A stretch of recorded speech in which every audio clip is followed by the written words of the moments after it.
पंचवर्णन में पराशर के लिए पुलस्त्य द्वारा पुराण रचना का वरदान। ऋषि बोले, हे सूत जी, रुधिर राक्षस ने छोटे भाइयों के साथ शक्ति ऋषि को कैसे खा लिया, यह कथा हमें कहिए। सूत जी बोले, रुधिर नाम का राक्षस वशिष्ठ के पुत्र शक्ति को अनुजों सहित भक्षण कर गया। वशिष्ठ जी कल माशपाद राजा के यहाँ यज्ञ करा रहे थे।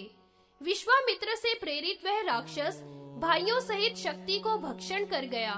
वशिष्ठ ने जब यह सुना तो हा पुत्र कहते हुए अरुंधति के सहित शोक से युक्त होकर पृथ्वी पर गिर पड़े।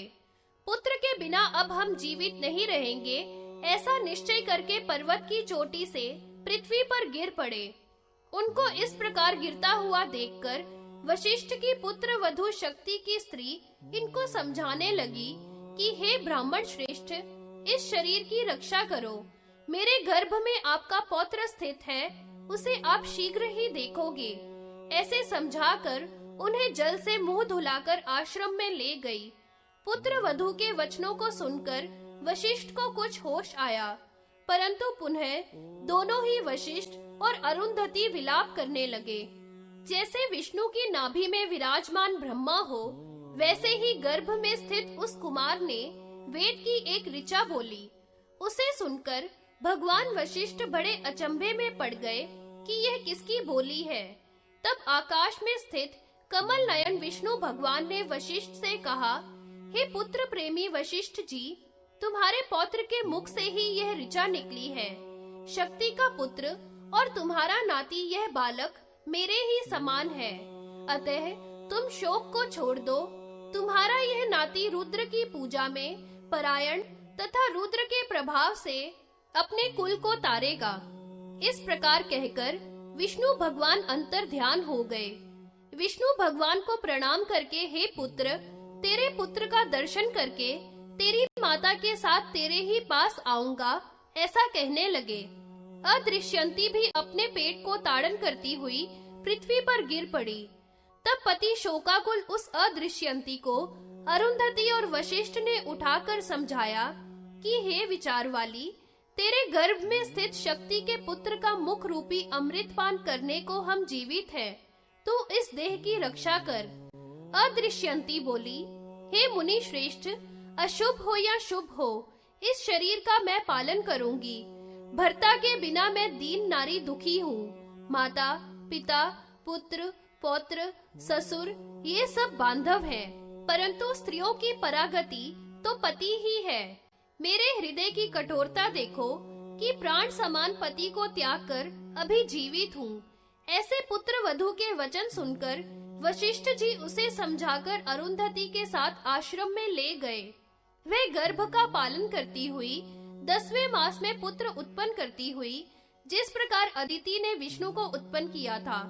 शक्ति के पुत्र उत्पन्न होने पर पितृश्वर बड़े प्रसन्न हुए। देवता पुष्पों की वर्षा करने लगे। आश्रम के मुनि लोग भी हर्षित हुए। जैसे मेघ जल से सूर्य प्रकट होता है, वैसे ही यह पुत्र भी अदृश्यंती के उत्पन्न हुआ था। शक्ति के पुत्र को देखकर वशिष्ठ जी प्रसन्न होकर उसे समझाने लगे कि अब तुम रो मत, इस पुत्र का पालन कर। शनि पुत्र ने अपनी माता से कहा, हे अम्ब, मंगलमय भूषणों के बिना तेरा शरीर शोभा को नहीं प्राप्त हो रहा है। जिस प्रकार चंद्रमा के बिना रात शोभा वाली नहीं होती है, सो हे माता, तूने आभूषण क्यों त्याग दिए हैं, वह मुझे बता। अदृश्यंती पुत्र के वचन सुनकर कुछ भी नहीं बोली। तब पुत्र ने पूछा कि हे माता, महातेजस्वी मेरे पिता कहाँ है, वह मुझसे कह। ऐसे पुत्र के वचन सुनकर बोली, हे तात, तेरा पिता राक्षसों ने भक्षण कर लिया। ऐसा कहकर पृथ्वी पर गिर पड़ी। पौत्र के ऐसे वचन सुनकर वशिष्ठ तथा आश्रमवासी सभी दुखी हुए। माता के वचन सुनकर कि पिताजी को राक्षसों ने खा लिया, तब तो वह पराशर नामक पुत्र बोला, हे माता, चराचर सहित तीनों लोक रुद्र का स्वरूप है, सो मैं उनका पूजन करके क्षण मात्र में अपने पिता के आपको दर्शन कराऊंगा।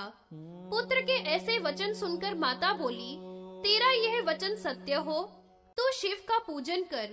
वशिष्ठ ने कहा कि हे पुत्र, तेरा संकल्प ठीक है। राक्षसों के नाश के लिए सर्वेश्वर शिव का पूजन करो।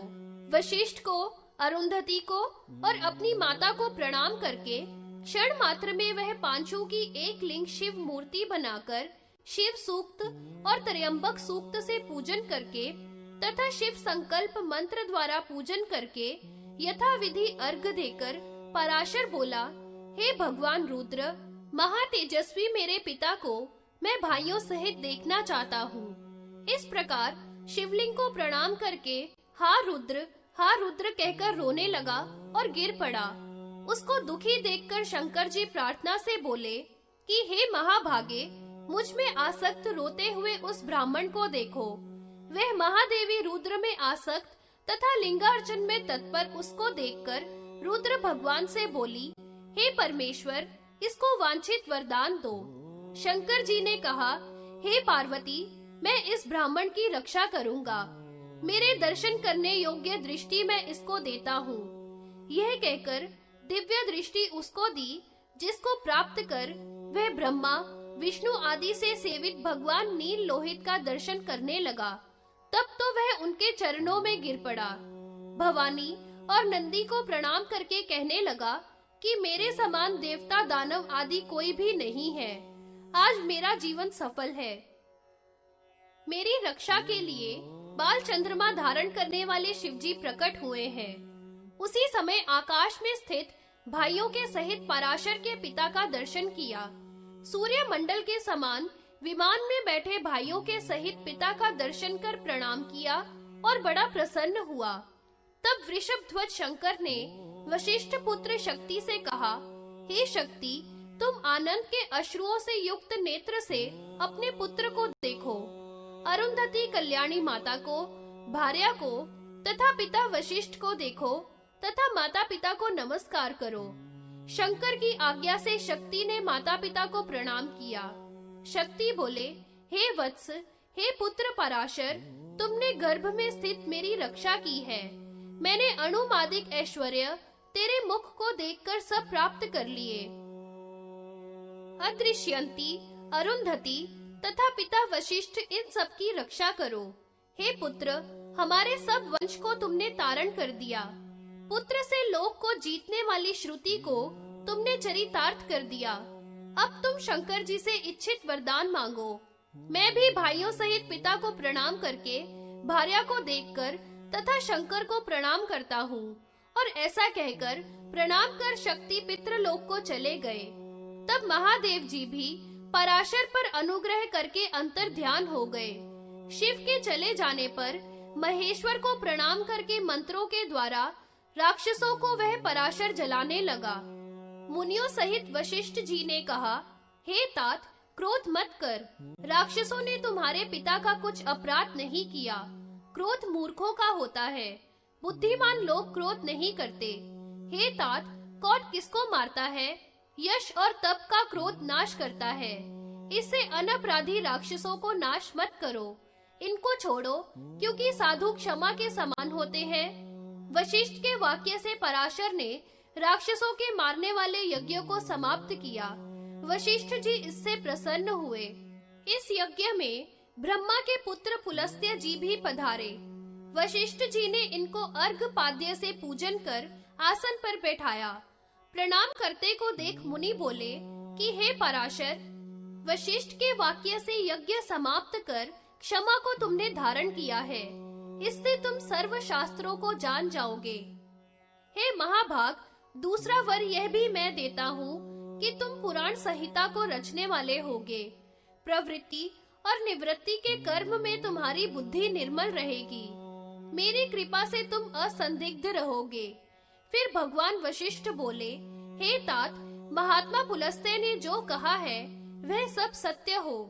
तब पुलस्त्य और वशिष्ठ के प्रसाद से पराशर ने वैष्णव पुराण की रचना की। 6 प्रकार का समस्त अर्थशास्त्र और ज्ञान का संचय इसमें भरा है। 6000 मंत्रों के वेदार्थ से मुक्त पुराण संहिता में चौथा पुराण है। यह मैंने वशिष्ठ के वंश का वर्णन संक्षेप से और शक्ति पुत्र पराशर का प्रभाव तथा वर्णन आप लोगों को सुनाया।